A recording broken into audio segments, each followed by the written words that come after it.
Well, most of that really hasn't changed much. The recent performance still pretty hunky-dory. The outlook is very stable. But for now, things are pretty solid. Although we have been in this expansion for quite some time. The first chart I put up before this group looks at the length in years of economic expansion since World War II. And as you see there at the end, the current one, if we can make it to the end of this, our budget period that we're in right now, the 1921 biennium, will be the longest expansion on record. So we get the question where we would go about the state. So does that mean we're due for a recession? Is our time up? Well, not necessarily. As it says in the chart, expansions don't die of old age, and the economic literature would argue that the probability of going into a recession over the next year or two is independent of how long you've been in a recovery. That said, we know we can't go forever. I was at an economic forum event put on by Tim Dewey at the University of Oregon just a week ago, and he was arguing that over the next year he sees a 0% chance of a recession in Oregon. Now, zero, that's a little bit, I wouldn't go that far. You never want to tease the forecasting gods like that, because, as soon as you put that down on paper, that's when everything falls apart. The potential for trade war, although that's cooled off a little bit, we have started to dig into what that may look like. I mean, right now, all we have between China and the Trump administration is sort of a slap fight going on without any real action. But nevertheless, that China's a lot bigger than it's ever been before. And in the past, the U.S. has always been really the impetus of a global demand slowdown because the U.S. economy is so dominant. But not so much anymore. And so we start to worry about, well, maybe the next recession will come from a demand shock abroad, in particular maybe China that has some debt issues. Oil prices is also a traditional conduit for a recession. We saw that in the 70s and in 1991. And recently we've seen a real run-up in oil prices that was unexpected and may put a damper on demand. Housing affordability is more of our local risk rather than the others or these global macroeconomic risks we're talking about.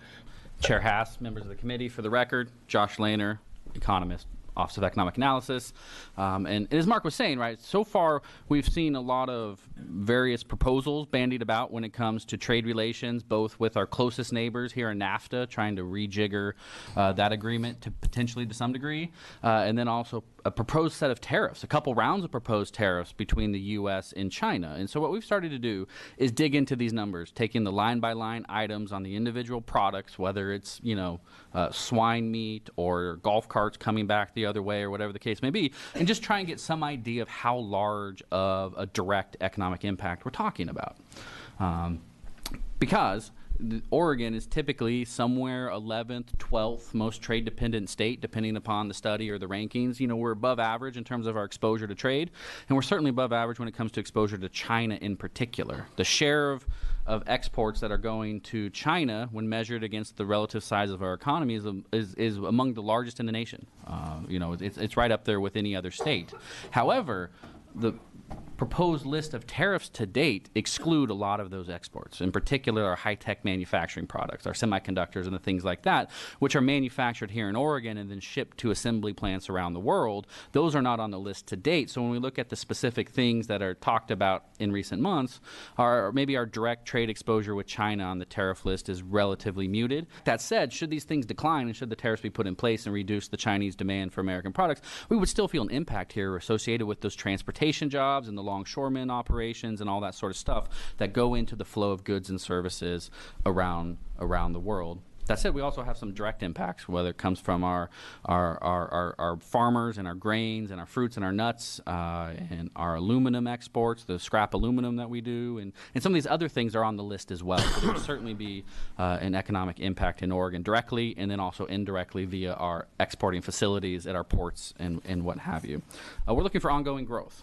This forecast is relatively stable, relatively unchanged from 3 months ago and 6 months ago. It's up a little bit, but not substantial. substantially so. We're in a slower growth environment today than we were a few years ago when we took all the unemployed people and underutilized resources from the Great Recession and put them back to work.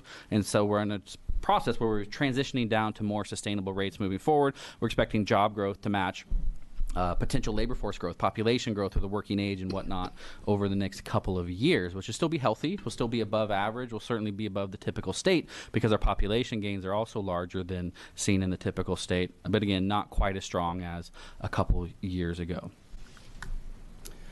Yeah, one quick comment on the recent employment numbers. We had April, we saw job losses in the preliminary employment numbers in Oregon, but we're not making too much of that. For one, it wasn't just Oregon.